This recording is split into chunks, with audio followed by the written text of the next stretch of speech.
Hello, everyone, and welcome to AP US History for Winners with your teacher, Mr. Johnson. Last time we talked about slavery in the British colonies, and today we are talking about colonial society and culture and finishing up Unit 2. So, if you are ready, let's begin. The first thing to understand about colonial society and culture is this concept of pluralism, which basically means diversity in terms of way of thought. There are a lot of different groups of people who are living together in British colonies, and that means there's a lot of different ways of thinking. For example, there are many different religions that are found in the British colonies, and the English colonies in general are diverse, right? There's people from many different countries. There's many different regions of the colonies. If we think about just the easiest examples, the middle colonies, they're especially diverse, founded by William Penn. Remember, they have a lot of religious tolerance. They have a lot of immigrants coming from different countries, not just from Britain, coming to their colonies. And what this creates is that there's this intellectual exchange because there's different European groups moving to the colonies. And so there's a lot of different ideas being shared. And one of the results of this intellectual exchange is a very important concept, a very important idea. And I would really try to make sure you understand this because a lot of students often have trouble with this term or this idea because I don't think it's talked about much in any of your other classes. Maybe you don't have a lot of background with this. And it's called the First Great Awakening. And this is a religious revival in England and the 13 colonies. And it has a focus on the individual. And there are new sects of Christianity that develop, like Methodists, Baptists, and Presbyterians. And one of the main ideas in the First Great Awakening is this rejection of authority. And I would bold that one, underline that one, because that's an important idea to think about how the First Great Awakening shapes people's ideas. You can use it as a little bit of context for inspiration for the rejection of British authority in the independence movement, which we'll get to in our next unit. And one of the key figures you can think about with regard to rejection of authority is Anne Hutchinson from the early 1600s. Remember, we talked about her last time, but she questioned ideas of the church in Massachusetts and eventually was banished to Rhode Island, where she helped found some more ideas along with Roger Williams of religious freedom and toleration. So now we're going to go through a few key figures in the First Great Awakening, and it's going to be important to be familiar with these names and a little bit about what they did. First, we'll talk about Jonathan Edwards, early 1700s. He's an American preacher. He is best known for a sermon titled Sinners in the Hands of an Angry God, which emphasized the power of God's wrath and the need for repenting. And we'll actually read an excerpt of this sermon in class. And he's going to play a big role in shaping religious thought and this spiritual awakening that's going on in the First Great Awakening, emphasizing personal conversion and the importance of a religious experience. So that's Jonathan Edwards. And we'll read some of that sermon so you can kind of get a feel for his language and kind of how he gets people to have that religious revival. Next is John Wesley. He's an English theologian. He's the founder of Methodism, which is a Protestant movement, which we kind of talked about earlier in this slide. And he emphasized the ideas of personal holiness, spiritual discipline, and social justice. He advocates for an engagement with your faith in the world around you. And Wesley traveled extensively. He organized societies, he preached to a lot of different people, and his teachings had a really big impact, again, on the religious life and social reform in Britain and in the Americas. Next, George Whitefield. He's an English American evangelist. And again, during the First Great Awakening, he is known for very powerful, emotive preaching style. He got large crowds to listen to him.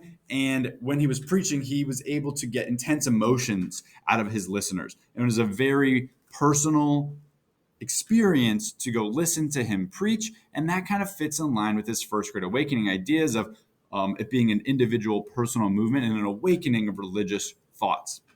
He makes a lot of trips to the American colonies. He delivers sermons, and it kind of starts the growth of evangelical Christianity in America. So those are three important figures to know about in the First Great Awakening. And all of this has to do with this idea of transatlantic exchanges, which we've talked about earlier in this unit, but now we're not just talking about goods and products. There's also an exchange of ideas. And this is a really important thing to consider. So I would underline this one as well, is that ideas from Europe to America, from religion to eventually ideas about the government, are really going to have a large influence on the culture. And these get spread thanks to things like pamphlets and books, but also sermons and things that these individuals and preachers like them are giving.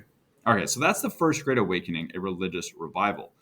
Now we're going to move to another element of culture, another philosophical movement called the Enlightenment. And the Enlightenment is, again, an intellectual and philosophical movement that starts in Europe but spreads to the Americas. And the main idea here is a questioning of government and who should have the authority. It emphasizes the idea of reason, science, and individual rights. It's going to challenge the traditional authority of kings and queens and monarchies, and it wants to bring up ideals like liberty, equality, and religious tolerance. And again, just like with the First Great Awakening, there's some figures that we need to be aware of, and they're all very important to know. These names are very important to know for the Enlightenment. So I would make sure you know every single one of these and what they represent. So John Locke, his main idea are these natural rights that are very important, like life, liberty, and property. And that should be ringing a bell for you already as far as what this might inspire later on. Life, liberty, and property.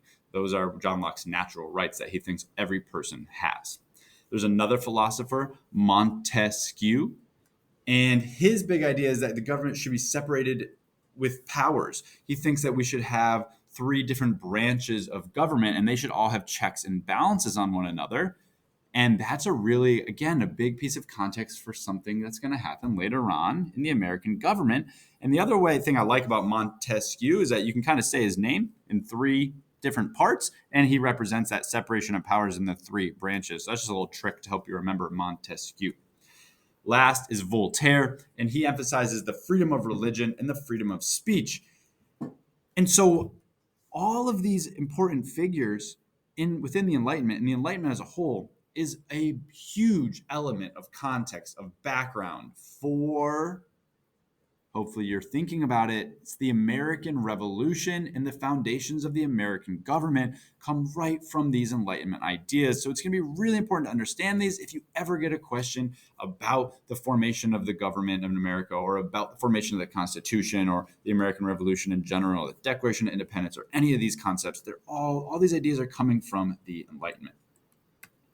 Okay, now talking more about specific culture within the British colonies, and we're going to talk about this word Anglicization. And what that means is that the colonies are British, right? So they're going to use British norms, British customs. They're going to be very similar to the culture in Britain, and they're going to take and adapt the culture from Britain and from Europe and kind of make it their own, but it's heavily influenced by British culture.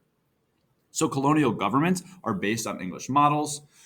That's one element. We also see the spread of ideas and goods via trade and newspapers. So they're printing products in Europe, but also in the Americas, and that's spreading ideas back and forth.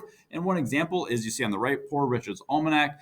That's actually created by Ben Franklin, and it has a bunch of sayings from thinkers of the age and emphasize virtues of like common sense and thrift. And it's very widely read, Poor Richard's Almanac. So it's a way to spread American culture. It's actually the second most popular book of the time besides the Bible. So very popular book to spread these ideas of English culture and American culture and weave them together. And last is Protestant evangelicalism. And this is again related to George Whitefield and the First Great Awakening. We think about those ideas, those preachers coming from England to America to spread their messages. Next, let's talk about how Europe and the colonies start to divide. And this is setting us up for our next unit and the American Revolution. So we are going to start to see colonial dissatisfaction over territorial settlements, how the British monarchy is handling frontier defense against Native Americans, how many rights should the colonies have in terms of self-rule, and who should they be able to trade with? Because remember, Britain wants to promote mercantilism. which is that concept there's a limited amount of money in the world. It's all about how much gold and silver you have. And so they're trying to use the colonies to make money for the mother country. And they have those navigation acts which promote mercantilism. And that, remember, that says the colonies can only trade with Great Britain. And it really restricts the colonies and how much money they can make. And a lot of the colonies are smuggling anyway. And so those are kind of some elements of why the colonies in Britain are having some arguments. And during this time, we're also, again, remember seeing conflicts with the colonists and the natives. And Britain wants to limit these conflicts. Britain wants to stop the colonists from expanding. And especially post 7 Years' War, which we'll get into next unit, they're trying to get the colonists to stop having conflict with natives. And the colonists want to continuously expand, and they're going to get into more conflict with natives. And that's another reason for strife between the colonies and the British monarchy. Okay, the last idea here is colonial resistance to imperial control, and trying to figure out again, why do the colonies start to resist control from Britain? And first are these ideas that the colonies want self-government. They think that they should be able to make their own decisions, but the colonists had no real say and no representation in England. That's where they come up with this saying, no taxation without representation, you might have heard before. Some of the colonists could vote for representatives in England, but they didn't have any say in Parliament. They had no seats in Parliament. And so they felt like the British monarchy and the British government were making all of the decisions for the colonies and taxing the colonies, and the colonies really had no say in how these taxes or the policies were run. We also see in the colonies these ideas of liberty. Colonists see themselves as British, and they want the same rights as anyone living in Britain would have. They don't see themselves as a separate entity, right? They see themselves as British, so they want the same rights as anyone else living in Britain. And then the Enlightenment plays a huge factor here. This is really important, the Enlightenment. It's where it's challenging the traditional ideas of government. And it's really playing into the minds, especially of the intellectual elite in the colonies, and how they're viewing and thinking about how the colonies should be run.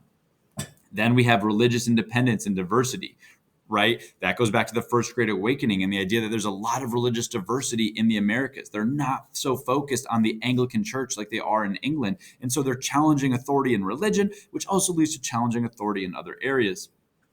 And the last kind of reason for the resistance to imperial control, or last contextual reason, is that a lot of colonists perceive corruption in the imperial system. There are leaders like this guy named Sir Edmund Andros of the Dominion of New England, and he kind of eliminates a lot of colonial assemblies, colonial governments, where the colonists were kind of in charge of themselves, and he's responsible for taking a lot more power for the British monarchy and the British government, and a lot of colonies resent that.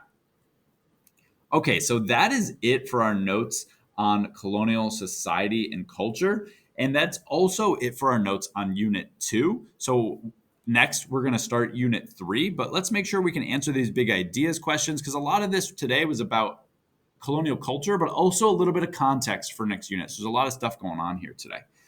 First, how did religion and differing ethnic groups affect the colonies? Second, describe the First Great Awakening and use at least one specific person's ideas. Make sure you're able to commit at least one person's ideas to memory. And number 3, why did the colonies try to resist imperial control, and try to weave in some specific ideas and people from the Enlightenment when you answer that question? Thank you so much for watching. I will see you next time.